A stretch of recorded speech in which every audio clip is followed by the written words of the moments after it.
మంది నన్ను ఒకే ప్రశ్న అడుగుతున్నారు. చర్చికి వెళ్లకుండా కూడా క్రైస్తవుడిగా ఉండగలమా? ఈ ప్రశ్నకు సమాధానం చెప్పమని చాలాసార్లు కోరారు. నిజం చెప్పాలంటే ఈ ప్రశ్న ఎందుకు వస్తుందో నాకర్థమవుతుంది. ఎందుకంటే కొన్ని సందర్భాల్లో చర్చిలో మనుషుల వల్ల గాయపడతారు, కొందరు నిరాశ చెందుతారు. అప్పుడు దేవునితో నాకు వ్యక్తిగత సంబంధం ఉంటే చాలు, చర్చికి వెళ్లాల్సిన అవసరం ఏముంది అనే ఆలోచన వస్తుంది. దీనికి నా సమాధానం చాలా స్పష్టంగా ఉంది. అవును, చర్చికి వెళ్లకుండా కూడా ఒక వ్యక్తి క్రైస్తవుడిగా ఉండవచ్చు. కాని దేవునికి విధేయుడైన క్రైస్తవుడిగా మాత్రం ఉండలేడు.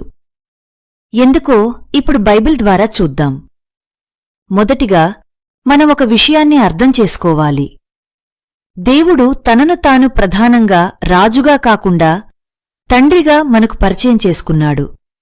అందుకే ఆయనను పరలోక తండ్రి అని పిలుస్తాం. ఒక మంచి తండ్రి తన పిల్లలందరూ కలిసి ఒకే చోట ఉండడాన్ని చూసి ఆనందిస్తాడు. అలాగే కీర్తనలు 133:1 ఇలా చెబుతోంది, సహోదరులు ఐక్యముగా నివసించుట ఎంత మేలు, ఎంత మనోహరమో. యేసును విశ్వసించిన క్షణమే మనం దేవుని కుటుంబంలో సభ్యులమవుతాం.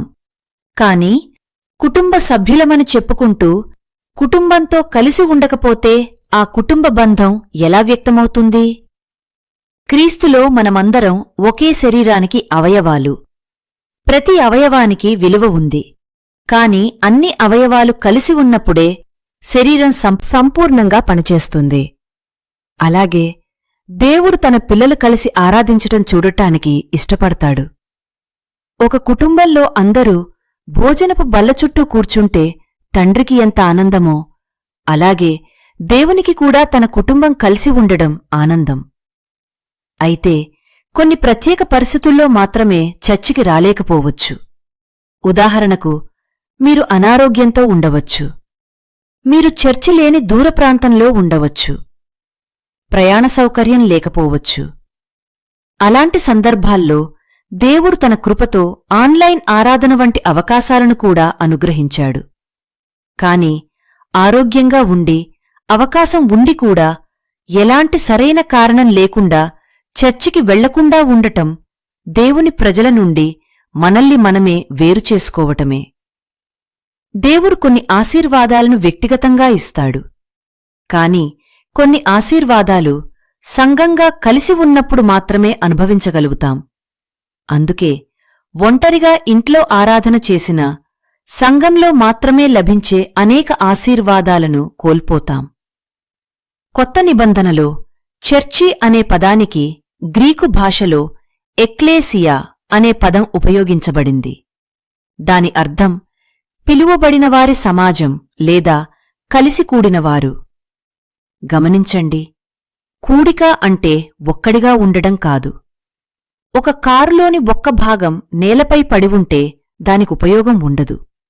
అన్ని భాగాలు కలిసి అమర్చినప్పుడే అది కారు అవుతుంది. అలాగే మనం కూడా కలిసి ఉన్నప్పుడు ఒకరినొకరు ప్రోత్సహిస్తాం, బోధిస్తాం, సరిదిద్దుకుంటాం, విశ్వాసంలో ఎదుగుతాం.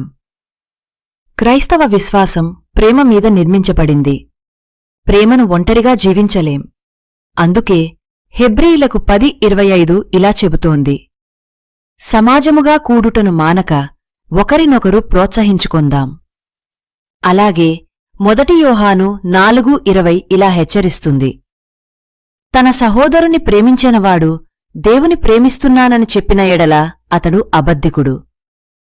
దేవునితో ఉన్న మన సంబంధం దేవుని ప్రజలతో ఉన్న మన సంబంధంతో విడదీయరాని సంబంధం కలిగి ఉంది. ఇంకో ముఖ్యమైన విషయం, దేవుడు మనతో మాట్లాడే ప్రధాన మార్గాలలో ఒకటి ఇతర విశ్వాసుల ద్వారానే. మనం ఒంటరిగా ఉంటే దేవుడు పంపిన ఆ ప్రోత్సాహం, ఆ హెచ్చరిక, ఆ మార్గదర్శకత్వాన్ని కోల్పోతాం. సామెతలు 18:1 చెబుతోంది, తన్ను తాను వేరు చేసుకొనువాడు తన స్వార్థమును వెదకును. ఒంటరితనం మనల్ని ఆత్మీయ మోసాలకు సులభమైన లక్ష్యంగా మారుస్తుంది. అవును, చాలామంది చర్చిలో గాయపడ్డారు. అది నిజమే. మనుషులు పరిపూర్ణులు కాదు. కాని ఒక విషయం గుర్తుంచుకోండి, మీరు చర్చికి మనుషుల కోసం కాదు, దేవుని కోసం వెళ్తున్నారు. మన దృష్టి దేవునిపై ఉంటే మనుషుల లోపాలు మన విశ్వాసాన్ని కదిలించలేవు. సాతాను ఒక వ్యక్తిని దెబ్బతీయాలంటే ముందుగా అతన్ని ఒంటరిగా చేస్తాడు, తర్వాత దాడి చేస్తాడు. కాబట్టి ఒంటరితనం అతనికి అవకాశమివ్వకండి. మరొక ప్రశ్న, యేసు చర్చికి వెళ్లేవాడా? అవును. లూకా 4:16 ఇలా చెబుతోంది, తన అలవాటు ప్రకారము విశ్రాంతి దినమున సమాజ మందిరములోనికి వెళ్ళెను. గమనించండి, తన అలవాటు ప్రకారం. అది యేసు జీవితంలో ఒక అలవాటు. యేసుకే సంఘ ఆరాధన అవసరమైతే మనకు ఎంత ఎక్కువ అవసరమో ఆలోచించండి. అపోస్తళ్ళు కూడా అదే విధంగా జీవించారు. అపోస్తళ్ళ కార్యములు 3:1 ప్రకారం పేతురు, యోహాను కలిసి ప్రార్థన సమయానికి దేవాలయానికి వెళ్లారు. వారు కలిసి ప్రార్థించడంలో ఉన్న శక్తిని తెలుసుకున్నారు. బైబిల్ మొదటి నుండి చివరి వరకు ఒకే సత్యాన్ని ప్రకటిస్తుంది. మనకు ఒకరినొకరు అవసరం.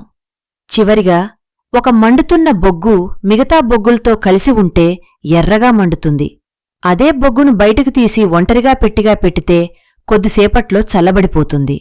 అలాగే విశ్వాసి కూడా సంఘం నుండి దూరమైతే ఆత్మీయ ఉత్సాహాన్ని కోల్పోతాడు.